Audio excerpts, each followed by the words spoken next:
You ever look back at your life and realize the people you trusted the most were the ones who broke you the hardest? Yeah, that was me. I was the older brother, the kind of man who believed in family more than anything. When my parents got old, I took care of everything. Their bills, their house, their health. My sister Emily, she was the golden child. She was always the one who could do no wrong, and me, I was the responsible one. You know, the one they call when something goes wrong, but forget about when things are fine. Years ago, when I built my small business from scratch, I thought I had finally made it. I worked 2 jobs, slept in my office chair half the time, and saved every penny I could. The day I bought my first BMW, it wasn't about showing off. It was about pride.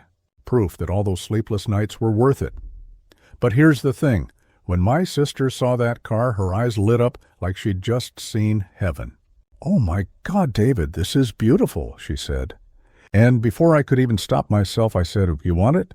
It's yours." I don't know what got into me. Maybe it was guilt. Maybe it was love. Or maybe I just wanted to see her happy. So I handed her the keys to my brand new BMW. She screamed, hugged me, and said I was the best brother ever. I still remember that moment, her smile, the warmth, the feeling that maybe, finally, my family would see me as more than just the quiet, dependable one. But life, as I learned, doesn't always reward kindness. It tests it. When our parents passed away a few years later, I wasn't expecting much. I wasn't the type to care about inheritance. I figured we'd split whatever they had, fairly respectfully, until the day of the reading. That day changed everything. The lawyer opened the will, cleared his throat, and said, "To my daughter, Emily, I leave the house, the savings, and the family jewelry." And then he looked at me. "To my son, David, I leave $2, one for each parent." The room went silent. I laughed, not because it was funny, but because I couldn't believe it. $2. Emily looked at me with this awkward half-smile, like she didn't know whether to comfort me or hide her guilt. I just nodded, said nothing, and walked out. I didn't go to the house again. I didn't call her. I didn't fight it in court. Because you can't fight betrayal. You live through it, and that's exactly what I did. I lived through it for 20 years. $2. That was my share of my parents' legacy. I put those bills in my wallet that day and never spent them. Not because I valued the money, but because they reminded me what blind trust costs.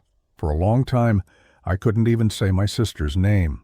Every time I saw a BMW on the road, my stomach twisted. I'd think that car should have been my freedom, not my lesson. I left town, rented a tiny apartment above a mechanic's shop, and started fixing old cars just to keep busy. It wasn't glamorous. Grease on my hands, coffee that tasted like rust. But it was honest work. And when you've lost everything, honesty feels like gold. The funny thing about silence is, it teaches you. While Emily threw parties in the big family house, I learned. I learned about engines, about people, about patience. I read business books until my eyes burned. I watched the world change. Smartphones, social media, online selling. And I thought, why not me? So I started small, buying old junk cars, restoring them, selling them for a few $100s profit. Then I learned about online auctions, about classic imports, about demand. Within 5 years, my hobby had turned into a company. No investors, no help, just grit. By the 10th year, I owned a warehouse full of restored classics. I had employees who respected me, clients who trusted me, and a reputation that spoke louder than any inheritance ever could. And those $2? Still in my wallet, still reminding me to keep my mouth shut and my focus sharp. One night, after a long day at the shop, one of my employees said, "Hey boss, there's a lady on the phone asking if you buy vintage BMWs." I almost laughed. "Sure, put her through." When I picked up, the voice on the other end froze me for a second. "David, it's Emily. It had been 20 years. Her voice was older, a little shaky, but still familiar. She said her husband had passed away. She was selling the house. Things weren't going well. Apparently the easy life had run out of luck. "I still have that BMW you gave me," she said. "Would you maybe be interested in buying it back?" For a moment, I couldn't speak. The memories, the betrayal, the laughter at that lawyer's office, all of it came rushing back. "I'll think about it," I told her, keeping my tone flat. After we hung up, I sat there for a long time. staring at those $2 in my wallet. And that's when it hit me. The universe had just handed me the setup for my perfect payback. She had taken everything from me. Now she needed me, and this time I wasn't going to give. I was going to take, quietly, completely, and without her ever realizing what was happening. She asked me to buy the BMW back, like she was asking for a favor, the kind you'd do for an old friend. It was calm, small talk over the phone, like we were two strangers making a simple deal. "Would you be interested?" she said, and for a second the old hurt rose up so sharp I had to breathe slow to keep it down. That's where the real choice began, not on paper or in court, but in that quiet pause when you decide how you'll answer the past. I told her I'd look at it. I didn't promise anything. I let the silence on the line do the work. After I hung up, I walked to the window of the shop and watched the street like someone waiting for a storm to pass. The world kept moving. Cars went by. People argued about small things. Inside me, something had shifted. Those $2 in my wallet felt heavier, not because of the money, but because they were a tally mark, proof that I had been patient. When she drove up with the BMW, I recognized the way she sat behind the wheel. Little gestures reveal a person more than words. There was still a certain tilt of her head, a practiced smile. The car had been kept nice. That was expected.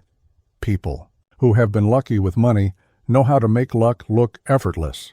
She stepped out, and for a long second we just looked at each other like actors who had to remember the lines of a script they'd both forgotten. "You kept it well," I said, handing her a cup of coffee, without saying too much. She laughed, a small sound that carried a dozen meanings. "It was the only thing of yours I ever kept," she said, trying to make it light. "I thought it was a good investment." "You mean you thought someone else would buy it one day?" I said. The edge in my voice felt wrong and right at the same time. She flinched. "I didn't mean—" I cut her off. "Look, I can buy it, but I want it inspected first. We made the trade. Money changed hands. It wasn't much. To the world it was a simple used car sale.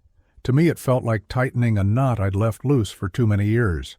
When I drove the BMW back to my warehouse that night, I didn't feel triumph. I felt a slow, solid satisfaction, like someone putting a book back on a shelf where it belonged. For a few weeks, the BMW sat in the corner of the workshop. I cleaned it, tuned the engine, replaced parts that had worn out. It's a strange thing, working on a machine that once meant freedom for someone else. There's therapy in the ritual, in the touch of metal, and the smell of oil. I hired a young mechanic, a kid who respected hard work and showed up on time. He had no idea about any of the old family stories. He just wanted to learn. Watching him learn made me remember the nights when I stayed up studying business while everyone celebrated. I liked that memory. It felt warm. Then, one evening, a man arrived. A broker from the auction house. He knew the market. "Classic imports are hot," he said, leaning on the hood. "People pay a lot for honest restoration. You could make a tidy profit." A tidy profit. The words landed like a coin in a jar. I began to think, not about vengeance, but about leverage. Profit makes many things possible. It buys you options you didn't have the day the lawyer read that will into the air. It buys you the ability to be generous on your terms and to be stern on your terms. It gives you the quiet power of choice. I listed the BMW at a small private auction. The night of the sale, I watched with a steady chest as bids climbed. When it sold for more than I expected.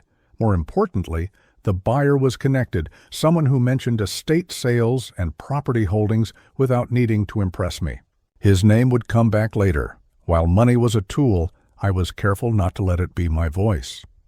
I didn't want to thunder into places shouting that I had been wronged. I wanted a quieter plan. Over the next months, I expanded the restorations. Business started buying vehicles from estates, from people liquidating old collections. Every time I closed a deal, I thought of that day at the lawyer's office.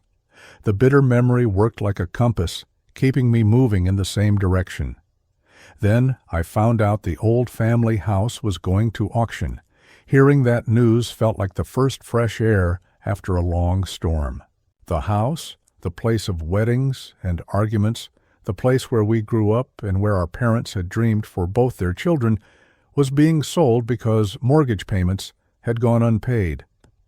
Emily had sold pieces, borrowed against rooms, signed away small things trying to keep up appearances. Pride is expensive. People spend money trying to keep themselves whole while the cracks widen behind closed doors. I didn't rush. I did the sensible thing. I registered for the auction under a holding company. I kept my identity quiet. I wanted the purchase to happen without fanfare, without her knowing who was behind the bid. If she saw my name, she might try to fight me, or worse, she might extract some emotional ransom. I wanted none of that. The night of the auction, the house sold to me, and the room where they announced buyers, the dim lights, the echo of bidders, voices, felt like a courtroom that had finally read the right verdict. I walked away with the deed in my pocket, and for the first time in a long time, something in my chest loosened. Not because I had the house, but because the scale finally felt level. I had reclaimed a piece of my past, but I didn't move in. I cleaned the house, yes, and I checked the foundation, fixed the plumbing, patched the roof. I left small notes for repair crews. I made quiet improvements, the kind that matter to someone living there but don't scream for attention. I paid down outstanding liens and made the property solvent. I did these things without fanfare because my point was never to boast. It was to fix what was broken. Months later, after the house had been quiet and safe and waiting, Emily called to ask for help. She was desperate in a way I'd never heard. Not loud and demanding, but worn, small, the kind of voice that has run on hope until it evaporates. "They're going to evict me," she said. "Please, can I stay? I can pay you back. I'll do anything." The old blood in me churned. I could have said no. I could have watched in silence as she learned a more painful lesson. The quiet part of me that had learned patience wanted to watch and learn from the scene. Another part, the older brother who still felt loyalty to family despite everything, said something different. "Come live here for a few months," I told her. "We'll sort it out." She arrived with 2 suitcases and a face that had been hollowed by worry and shame. The house smelled like dust at first, but as I'd fixed it up, it had grown warm again. She stood in the hallway and touched the banister like someone trying to retrieve memory by touch. We did not speak about the will. We did not reenact the courtroom. There was no need. The silence had all the words. She worked small jobs while I paid the utilities. She scrubbed and organized rooms, and sometimes she stood at the kitchen sink and just looked out the window, as if watching for ghosts. Her son came over once and hugged her, like a man trying to glue the frayed edges of his childhood. He stayed for dinner more often than not. I watched his steadiness, how he refused to be dragged down by bitterness, and something in me softened. Not enough to forget or forgive entirely, but enough to be humane. Meanwhile, the restoration business grew into a respectable operation. We started restoring not just cars but properties too, working with old estates, finding value where others saw decay. I kept my company professional, sharp, a place where young workers could learn and grow.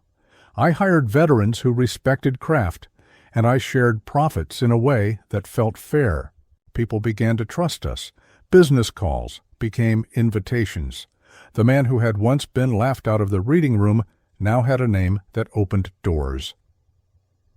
Here's where part of the plan, if you can call it that, did its most important work. I didn't reveal myself when I was buying the house. I didn't reveal myself when I started making purchases linked to Emily's failing ventures. I built networks quietly, pulling on threads that only someone who pays attention can see. When a failing shop needed a buyer, my company made an anonymous offer. When a bad tenant left, we were first to bid on the lease. I used business tools, not spite. I rebuilt value quietly and owned it legally and morally. That's a kind of revenge that leaves you dignified. Emily began to recover in little ways. A steady paycheck, a clean kitchen, a son who no longer had to sleep on a friend's couch. She didn't know where the funds for the house's repairs had completely come from. She didn't know how quietly her creditors had been appeased. When she asked, I would say, "I took care of it." She assumed it was a good Samaritan, a local donor. We let the myth grow. One afternoon, she stumbled on an article in a small local paper about the new company buying and restoring old family homes. There was a picture of a modest workshop with a polished sign and a brief story. She read it, then read it again, lingering over the name of the owner. Her fingers hovered above the phone, like when someone reaches for a hot pan and thinks better of it. She didn't call. Then came a time when a creditor demanded payment and threatened to auction her possessions. She came to me that night with fear in her eyes. "Please," she said, "this can't happen." For a moment, the old instincts, the ones that make you want to slap the world when it's wrong, rose up. But I thought about my son, about the apprentices in my shop, about the young faces that trusted me. I thought about what kind of man I wanted to be in the last half of my life. I paid the creditor in full.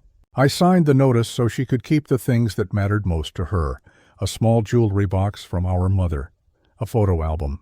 I did not do it loudly. I left a receipt on the kitchen table with a note, "Some things need to stay." She left the note folded in a drawer like contraband. Later, when she found out the payment had come from accounts that traced back to my holding company, she came to the workshop and stood in the doorway, stunned into silence. Her hands trembled when she placed the photo album on my bench. "Why?" she whispered. "Because family is complicated," I said, "and sometimes being family means not letting those you love fall into ruin, even if they hurt you." She began to cry.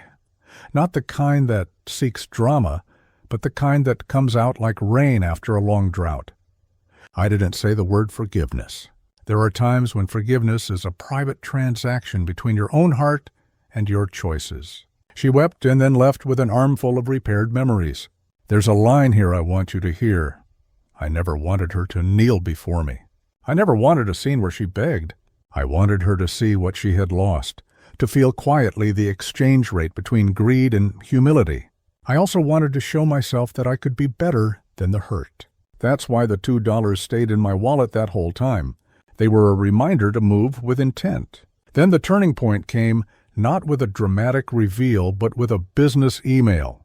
The son, the one I had hired and guided all these years, proposed a consolidation. He suggested bringing several of the small local shops under one umbrella, arguing we could provide stable jobs and better services. He was bright, patient, and honest. He had learned something important. Power without care is empty. Power with care builds legacy. Our company bid for the final property Emily had clung to, the old textile lease she'd kept when many others had gone under. This time, I did not hide my name. I wanted the transaction to be transparent. We put an offer that respected creditors, employees, and the community. The bid won. The old place cleaned up rooms and saved jobs. Emily was offered a managerial role with pay and dignity. She accepted humbly, not as a charity, but as work to be done.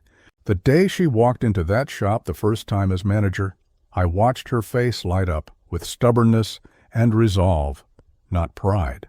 That's what I had always wanted for her, to stand not on the spoils of family, but on the merit of her own hands.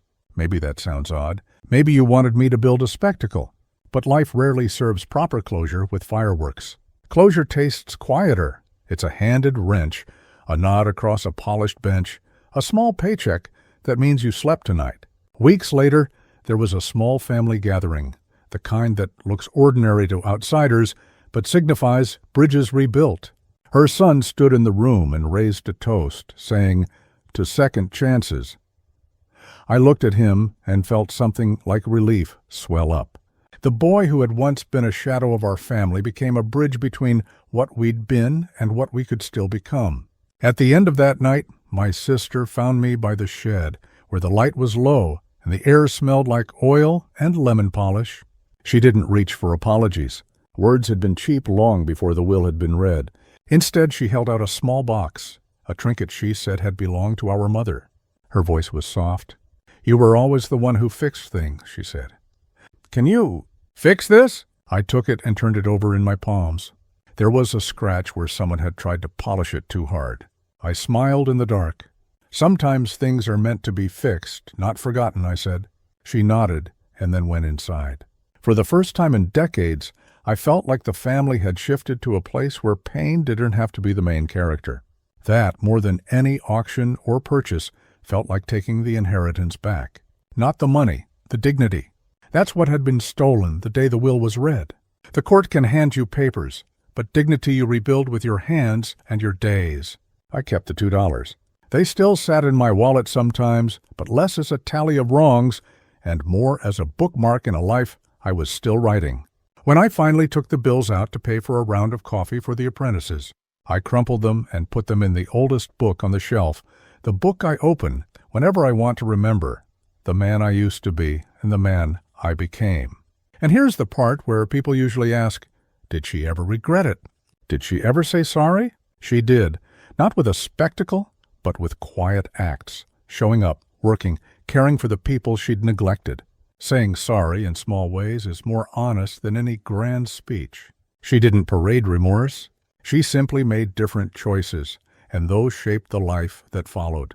If you're waiting for a cinematic reveal, here it is. She did realize, and she did regret. But the real twist wasn't her falling. It was me deciding not to become bitter in return. That choice changed everything. I took back what I needed, doubled the worth of my life, not by money, but by purpose. And when people asked how I did it, I told them the truth. I worked, I waited, and I fixed. So if you're holding on to a hurt, I'll tell you this plainly. Revenge is a story people want to hear, but rebuilding is the story that actually saves you. Hold tight to your $2 if you must. Let them remind you what you're capable of. Then put them away and get to work. The rest will follow in its own time. You might be wondering what comes next. In the final part, I'll tell you how the last balance was settled, how the world, in small and unexpected ways, makes room for the life you build after betrayal. If you've stayed this far, thank you. The ending is coming, and I promise it's worth the wait. You might be wondering what comes next. In the final part, I'll tell you how the last balance was settled, how the world, in small and unexpected ways, makes room for the life you build after betrayal. For a long time, I thought payback would come like a storm, loud, destructive, impossible to ignore. But instead, it came quietly. Like sunrise after a long night, it started with a call. Not from my sister, not from my parents, but from a man representing a charity organization. He said, "Someone has nominated you for our community award. You've helped rebuild 5 homes for families who lost everything in last year's flood." I was speechless. Those homes, I'd funded them anonymously. I didn't do it for recognition. I did it because, after losing faith in people I loved, I needed to believe in humanity again. That night, I stood on stage, lights bright, cameras flashing, the same city where years ago my family had laughed at my brokenness. This time, I wasn't the one being laughed at. I was the one everyone was applauding, and sitting in the front row was my sister. She'd come quietly, no words, just tears in her eyes. The same sister who once smirked behind the wheel of a car I'd given her. After the ceremony, she walked up to me. "I don't deserve to be here," she whispered. I smiled. "Maybe not. But you're here anyway. That counts for something." She looked at me, and for the first time in years, I saw her as she used to be, my little sister, before greed twisted everything. "I sold the BMW," she said. "I couldn't look at it anymore. The guilt was killing me." "What did you do with the money?" I asked. She sighed. "I donated it to the orphanage Mom used to talk about." I didn't know what to say. For years, I'd rehearsed every angry word I'd ever wanted to throw at her. But in that moment, they all felt useless. Revenge had already done its job. Not through pain, but through change. Sometimes the universe doesn't need you to destroy someone. It just needs you to outgrow them. Weeks later, my parents reached out. They were older, quieter now. My father's voice trembled on the phone. "Son, we were wrong. We see it now." All those years, we measured love in things, not in truth. I didn't interrupt. I just listened. Sometimes that's the only closure you need. A month after that call, I went back to the old family house, the one where the famous BMW and 2 story had started. It was empty, dust settled everywhere. I walked into the living room, stood where I once handed over the car keys, and whispered to myself, "You did good. You came back stronger. Life has a funny way of evening things out." My sister eventually started working with me, not because she had to, but because she wanted to. We didn't talk much about the past. We didn't need to. The silence between us had changed. It wasn't heavy anymore. And those $2 my parents gave me, I had them framed. They hang in my office today, a reminder that sometimes the smallest things carry the biggest lessons. If you've made it this far, I want you to remember something. People might take what's yours. They might break your heart, humiliate you, or leave you with nothing. But they can never take your resilience, your drive, or your faith. Because when you rise again, when you rebuild your life brick by brick, the same people who once pitied you will one day stand in awe of you. So, if you're going through something similar, don't rush revenge. Let time do the work. Let success do the talking. And one day, just like me, you'll look back, not with anger but with peace. And that was how the final balance was settled. Pause for emotional impact. Thanks for listening to my story. If it touched your heart, don't forget to like this video, share it with someone who needs hope today, and subscribe, because every story I tell here isn't just about loss. It's about rising again,